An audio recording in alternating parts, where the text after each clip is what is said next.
Woman complains about dirty beggar sitting next to her, then learns he bought the whole plane. The private jet sat gleaming on the tarmac at Miami International Airport, its sleek white exterior reflecting the late afternoon sun. A Gulfstream G650, one of the most luxurious private aircraft in the world, capable of flying nonstop from Miami to Paris in ultimate comfort. Today, however, this particular aircraft was making a shorter journey, Miami to Teterboro Airport in New Jersey, a flight of just under 3 hours. Inside the terminal's private aviation lounge, 12 passengers waited to board. They had each purchased what they thought were tickets on a luxury charter flight advertised as an exclusive travel experience at a premium price point of $8,000 per seat.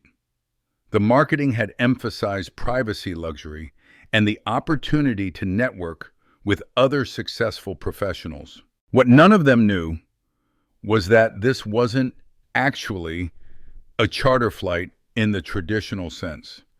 The aircraft belonged to one person, and that person had decided to conduct a very expensive social experiment. Michael Chen sat in a corner of the lounge, deliberately separate from the other passengers. At 59 years old, he looked utterly out of place among the designer suits and luxury accessories surrounding him. His clothes were genuinely shabby, not costume shabby, but authentically worn from actual use. His canvas jacket had paint stains on the sleeves. His jeans were faded and frayed at the hems. His work boots were scuffed and dusty, and his t-shirt advertised a local hardware store.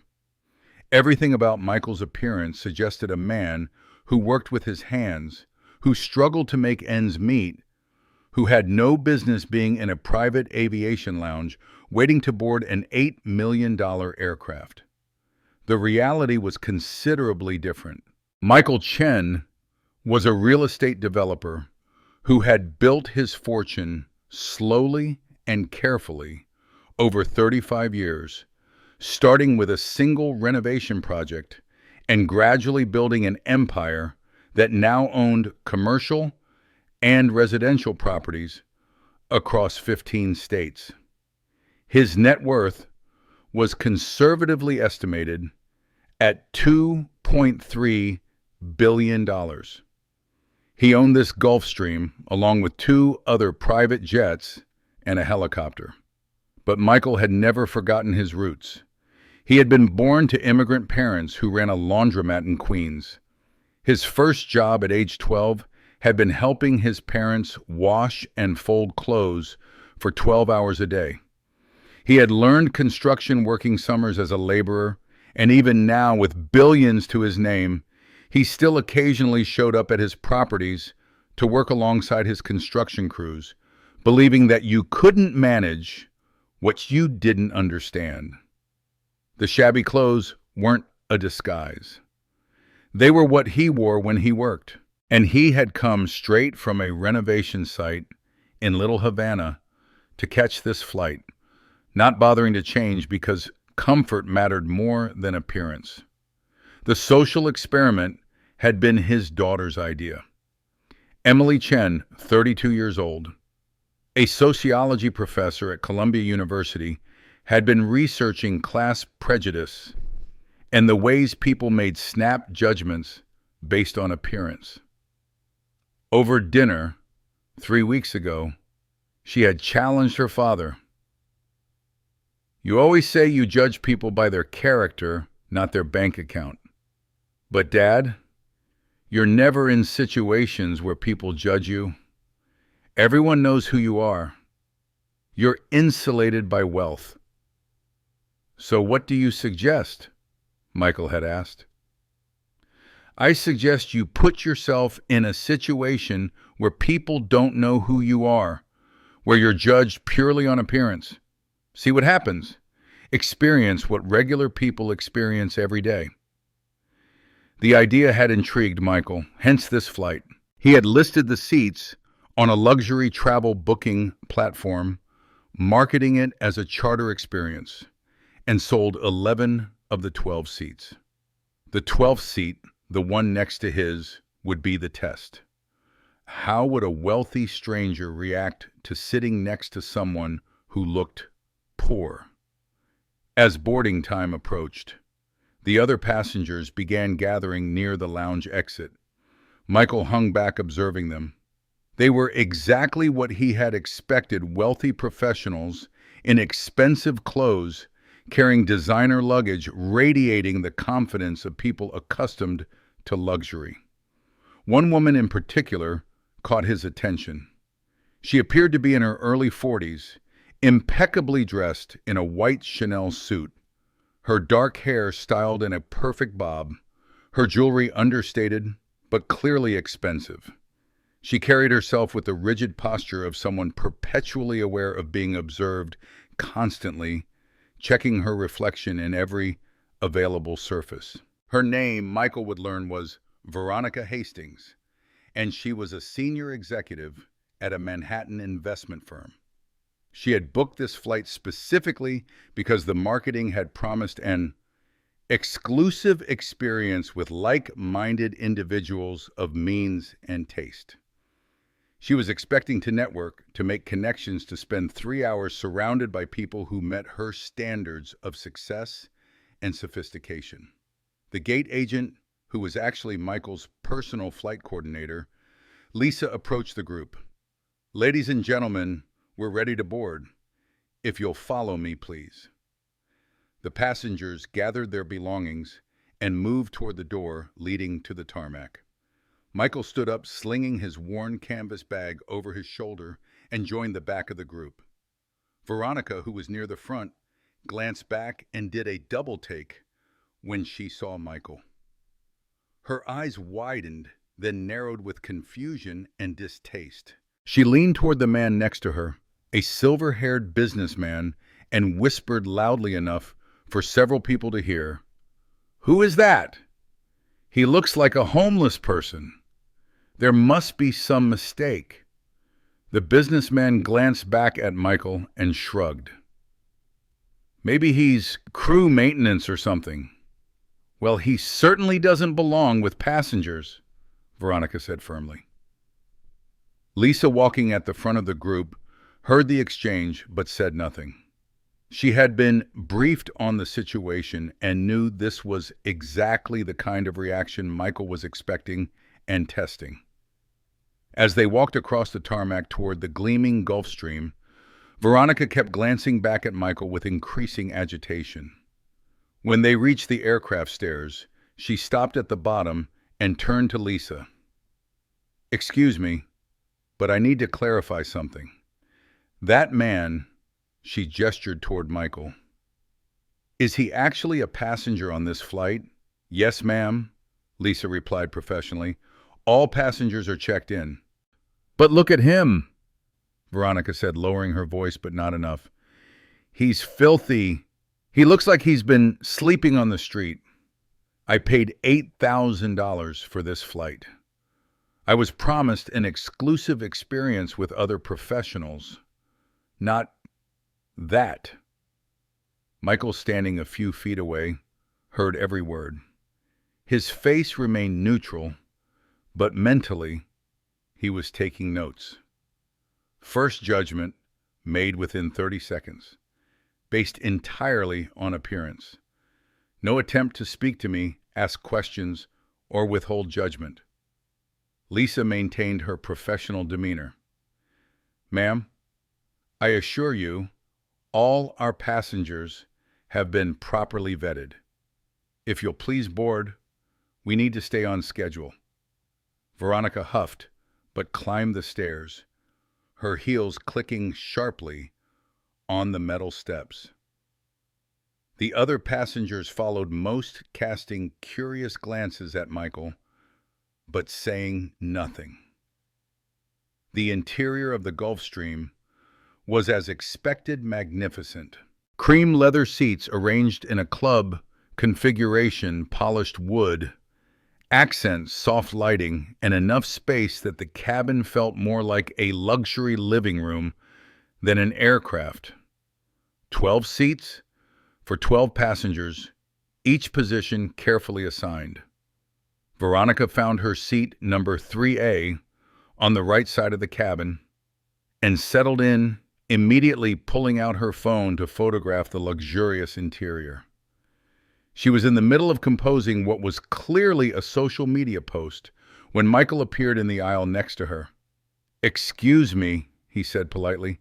"I think I'm in 3B. Veronica's head snapped up. She looked at Michael, then at the seat next to her, then back at Michael with an expression of absolute horror. "No, no, there must be a mistake." "That's what my boarding pass says," Michael said, showing her the document. "Lisa," Veronica called out sharply to the flight coordinator, "there's been an error. This man is supposed to be sitting next to me, which is obviously impossible." "Obviously," Lisa approached calmly. "May I see your boarding passes?" She made a show of checking both documents. "No error, ma'am. Mr. Chen is indeed in 3B next to your 3A. "Then I need to switch seats," Veronica demanded. "Immediately." "I'm afraid all seats are assigned and occupied," Lisa said. "The cabin is full." "I don't care. Find me another seat.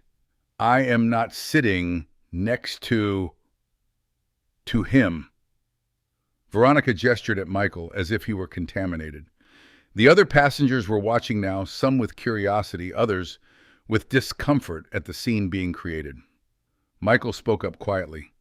"If my presence is that disturbing, I can try to make myself small. I'll stay in my seat, won't bother you." "It's not about bothering me," Veronica snapped. "It's about hygiene, about appropriateness, about standards." She turned back to Lisa. "How did he even afford a ticket on this flight? Did he steal a credit card?" Michael felt anger stirring, but kept his voice level.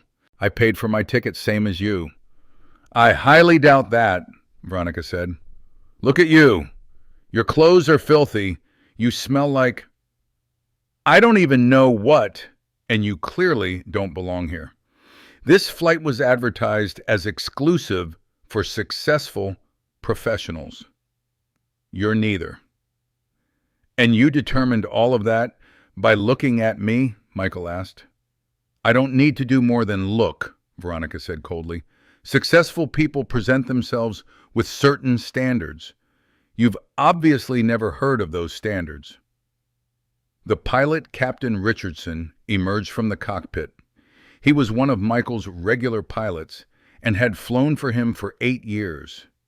He took in the scene immediately. "Is there a problem?" "Yes," Veronica said.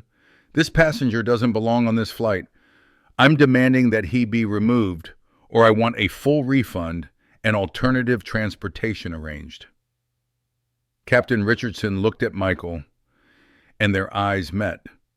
Michael gave an almost imperceptible shake of his head. The captain understood immediately this was part of the experiment. "Don't reveal anything.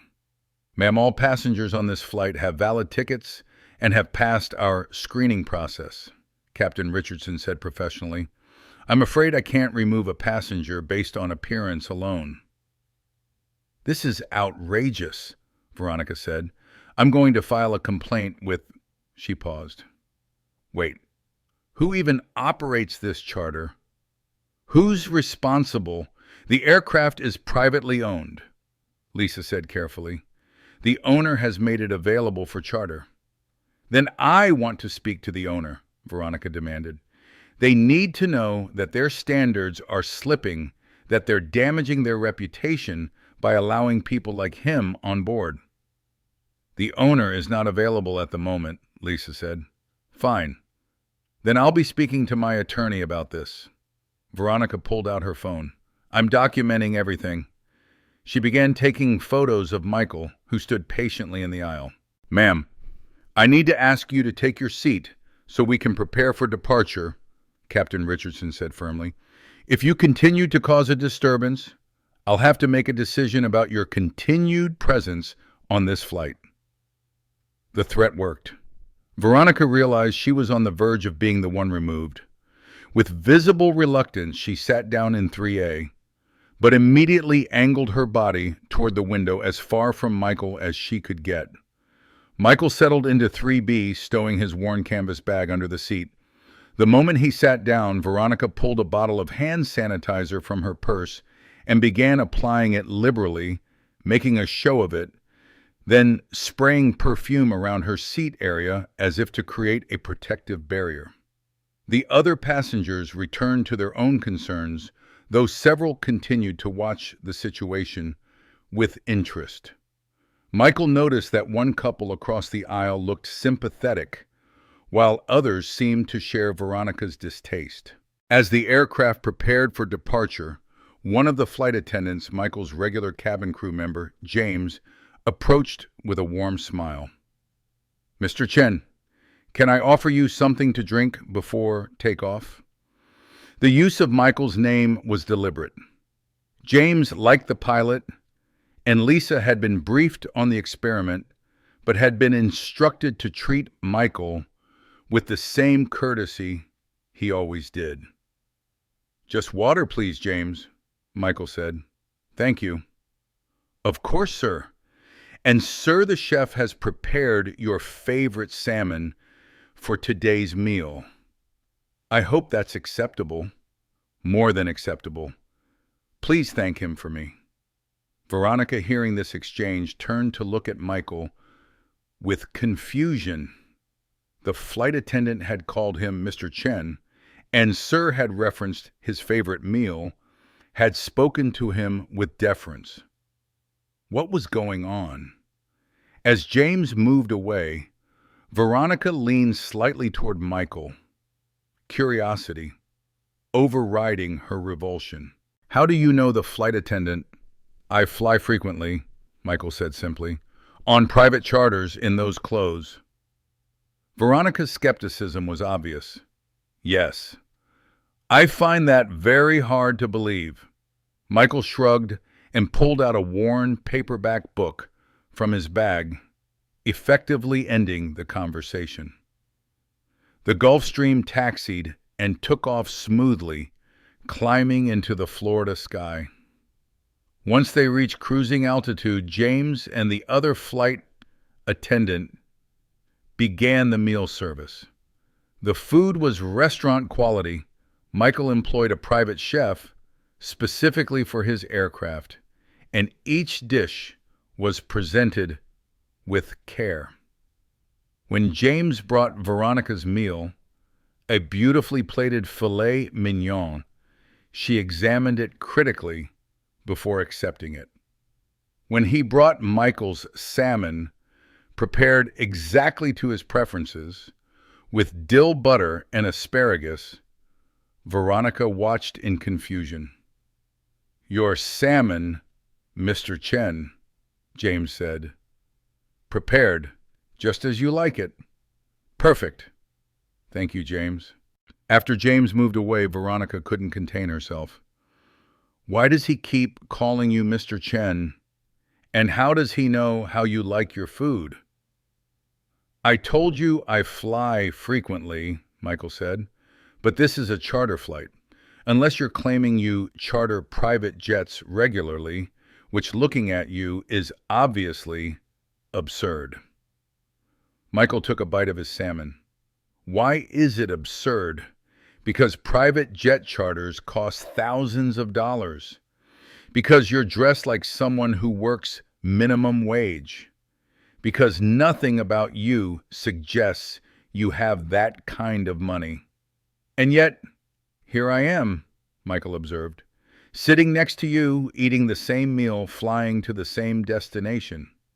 Veronica narrowed her eyes. "There's something you're not telling me. Are you some kind of celebrity in disguise? A eccentric millionaire?" "I'm just a person who works in real estate," Michael said, which was technically true. "Real estate," Veronica repeated, "like a broker. An agent. I do property development and management. Oh, so you're a landlord, Veronica said, her tone making it clear she found this distasteful. That explains why you dress like that. Probably going around collecting rent from tenants dealing with maintenance issues. Something like that, Michael agreed. Veronica lost interest again and returned to her meal. But over the next hour, she kept noticing small things that didn't fit her narrative. The way the crew treated Michael with genuine warmth and respect, not just professional courtesy. The way Captain Richardson came out of the cockpit specifically to ask Michael if everything was satisfactory. The way James offered Michael a specific vintage of wine that just arrived this week, sir, the one you requested. Finally, about 90 minutes into the flight, Veronica's confusion overcame her distaste. Okay, I need to understand what's going on here. The crew is treating you like you're someone important, but you're clearly not. So what's the deal? Are you related to the owner of this plane or something? Michael set down his book and looked at her directly. Why are you so certain I'm not important? Because I can see you, Veronica said, as if explaining something obvious to a child. Important people present themselves a certain way. They wear quality clothing. They maintain grooming standards. They signal their status through visible markers. You have none of those markers. Therefore, you're not important. That's an interesting philosophy, Michael said. So, in your view, appearance equals worth. Appearance equals success, which equals worth, yes, Veronica said. It's basic social dynamics. I've worked in finance for 20 years. I know how to read people. And you, Mr. Chen, are not successful. What if I told you that appearances can be deceiving, Michael asked. Then I'd say you're being naive. In the real world, perception matters. If you want to be taken seriously, you need to look the part. And you're taken seriously because you're wearing Chanel. I'm taken seriously because I've earned it, Veronica said sharply. I worked my way up from nothing. I came from a poor family, put myself through college, climbed the corporate ladder. I earned my success. And yes, now I dress the part because I've earned that right. This was interesting. Michael leaned forward slightly. So you came from a poor background? Yes. Which is why I understand the importance of presenting yourself properly. I grew up with nothing, surrounded by people who looked like you, and I was determined to be different, to be better. Did looking like me make those people worth less? Michael asked quietly. It made them trapped, Veronica said. Trapped in poverty, trapped in low-wage jobs, trapped in a cycle they couldn't escape. I escaped because I refused to accept that life. I changed everything about myself, my clothes, my speech, patterns, my social circle. I became someone different. So you're ashamed of where you came from, Michael observed. I'm not ashamed, Veronica said defensively. I'm realistic. The world judges you on appearance. If you want to succeed, you need to look successful. That's not snobbery, it's survival. And now that you've succeeded, you judge others the way you were once judged.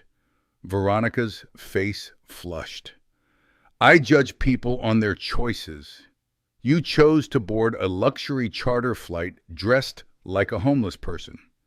That shows poor judgment and disrespect for the other passengers who paid good money for an exclusive experience.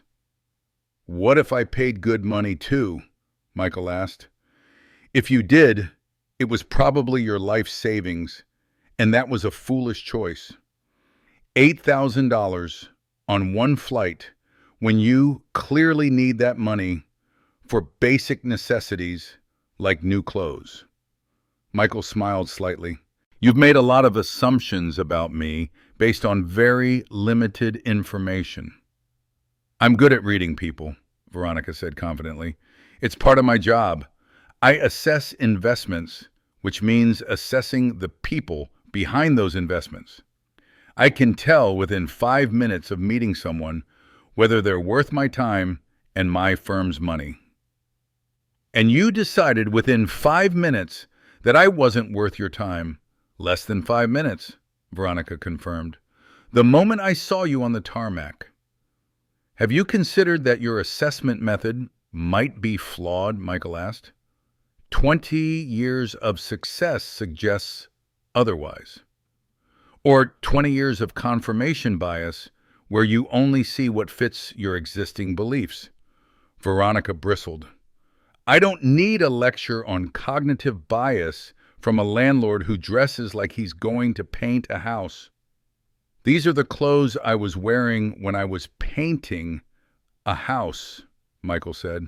Or more accurately, painting the lobby of a commercial building I'm renovating in Miami. So you do maintenance work in your own buildings, Veronica said. That's actually kind of sad. Most property owners hire people for that. I was working alongside the people I hired, Michael explained. I like to stay connected to the actual work.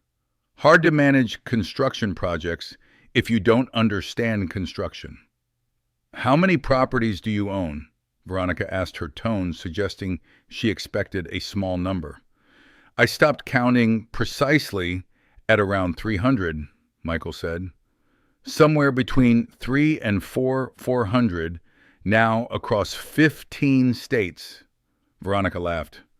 Okay, now I know you're lying. Nobody owns 400 properties and dresses like that.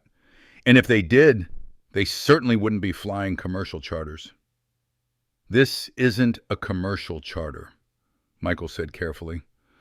Not in the traditional sense. What does that mean? Before Michael could answer, Captain Richardson's voice came over the intercom.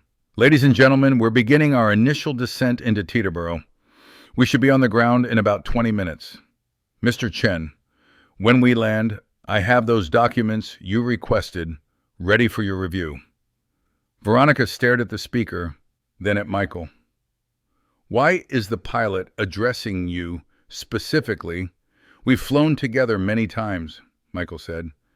That doesn't explain... Wait! Veronica's eyes widened as pieces started clicking together.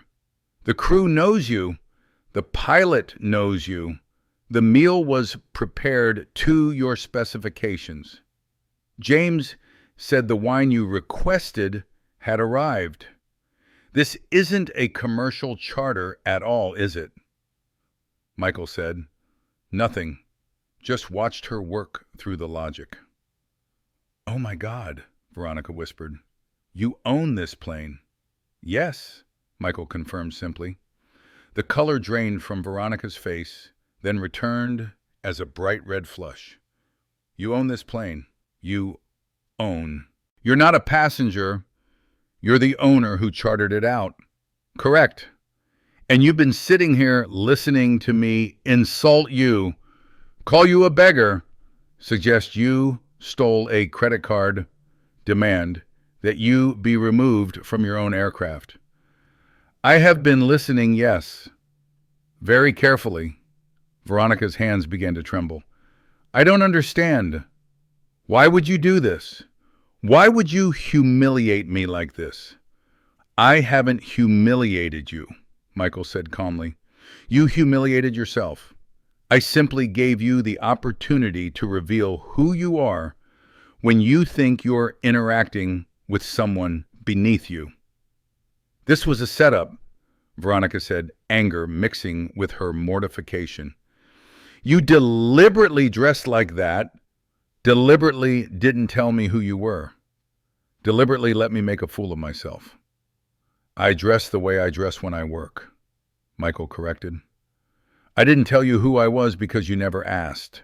You made immediate judgments based on appearance and never questioned whether those judgments might be wrong. As for making a fool of yourself, that was entirely your choice. The other passengers who had been listening with increasing attention were now openly staring. Several had pulled out their phones. What was the point of this? Veronica demanded. To embarrass me, to prove how clever you are. The point, Michael said, was to see how people treat others when they think those others don't matter. You talked about coming from poverty, about asking and about becoming successful. But instead of developing empathy for people who remind you of where you came from, you developed contempt. You became exactly the kind of person who probably looked down on you when you were young. Veronica opened her mouth to argue, but found she had no response.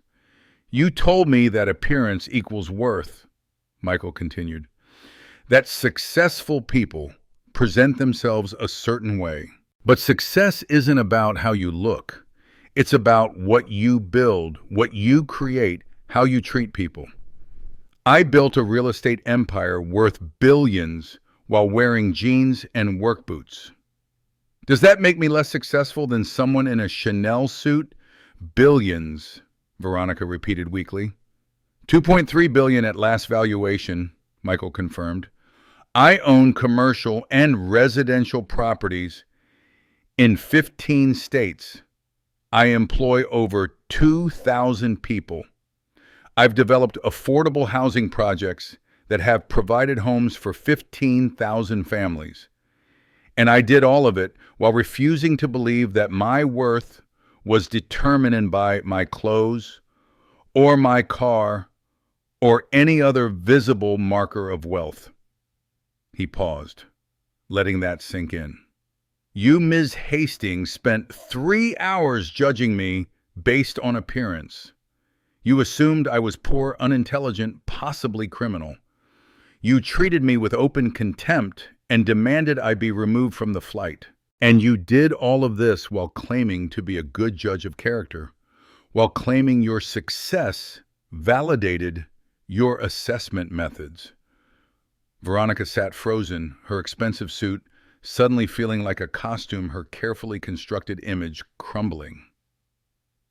The irony, Michael said gently, is that we have similar backgrounds. We both came from poverty. We both built success.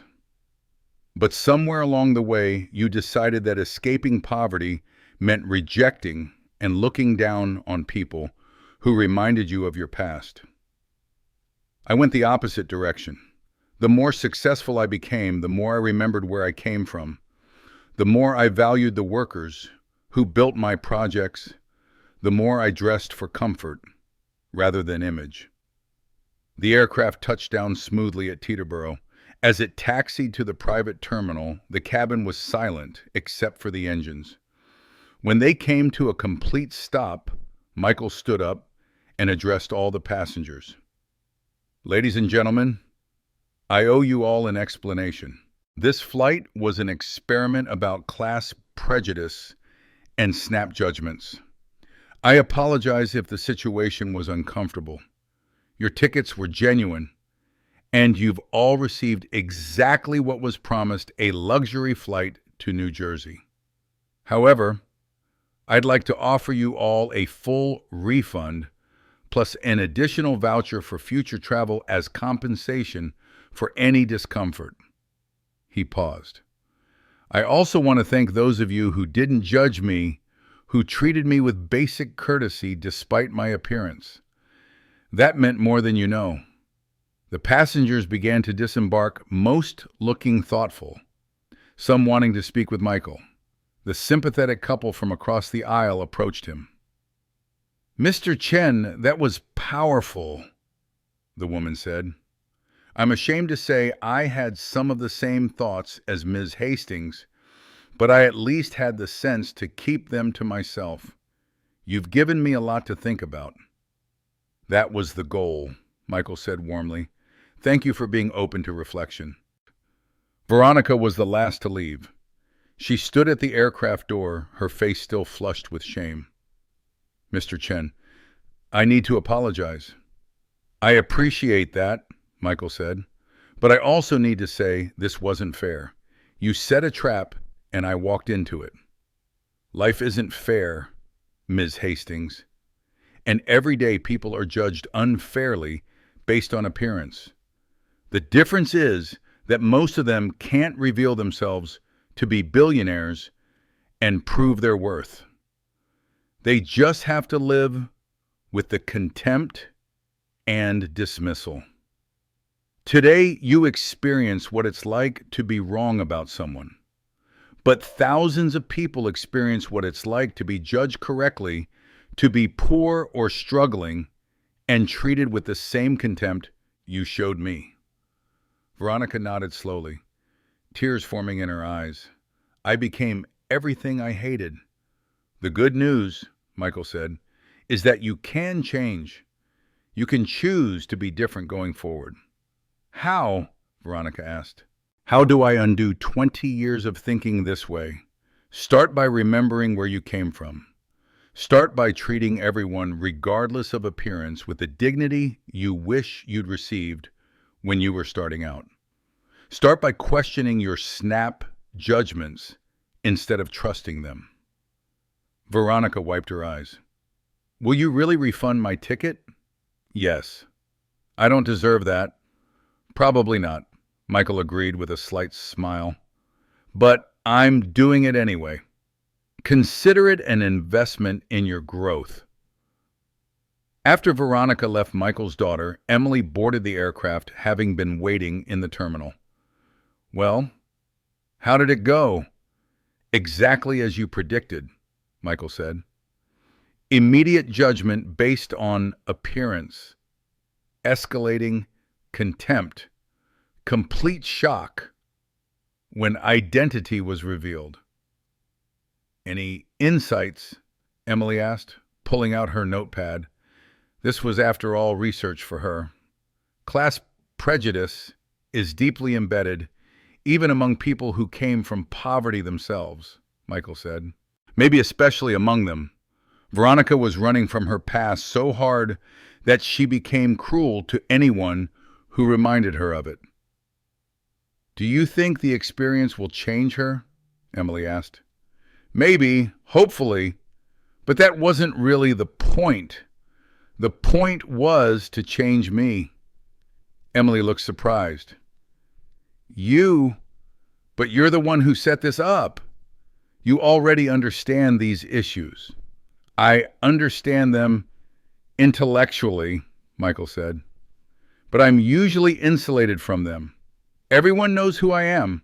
I'm never in situations where I'm judged purely on appearance. Today reminded me viscerally what that feels like. It reminded me why I started this in the first place, why I built affordable housing, why I treat my workers well, why I stay connected to the actual work instead of just managing from above. He looked out the aircraft window at the Manhattan skyline in the distance. It's easy to forget when you're at the top what it's like at the bottom. Easy to lose empathy. Today was a reminder. Emily smiled at her father. So the experiment was successful. Very, Michael said. Though I'm not doing it again. 3 hours of being treated with contempt is more than enough. 2 weeks later, Michael received an unexpected letter handwritten on expensive stationery. Mr. Chen, I've spent every day since our flight thinking about what happened and what it revealed about who I've become. You were right about everything. I've decided to make some changes. I've started volunteering with a nonprofit that provides job training and professional clothing to people trying to enter the workforce. I'm teaching a class on financial literacy at a community center in the neighborhood where I grew up. And I'm working with a therapist to understand why I developed such contempt for my own background. I don't expect you to forgive me, and I'm not asking for your approval. I just wanted you to know that your experiment had an impact beyond the immediate humiliation. It forced me to confront ugly truths about myself that I'd been avoiding for years. Thank you for the difficult lesson. I'm trying to become worthy of it. Sincerely, Veronica Hastings. Michael read the letter twice, then filed it away in a drawer where he kept meaningful correspondence. He hoped Veronica's transformation was genuine, that she truly was working to become better. But even if she wasn't, even if she returned to her old patterns, the experiment had been worthwhile. Because Michael had learned something important too, that wealth and success could insulate you from reality, that empathy required constant cultivation, and that the moment you stopped seeing yourself in the struggles of others was the moment you lost your humanity. He kept his work clothes, the paint-stained jacket, the faded jeans, the scuffed boots, and he continued to wear them, continued to work alongside his crews, continued to stay connected to the foundation on which his success was built. Because the dirty beggar who bought the whole plane understood something that many wealthy people never learned, that clothes didn't make the man, that appearance was surface, and that true worth was measured in character, not currency. It was a lesson worth $2.3 billion, and a lesson worth teaching one uncomfortable flight at a time.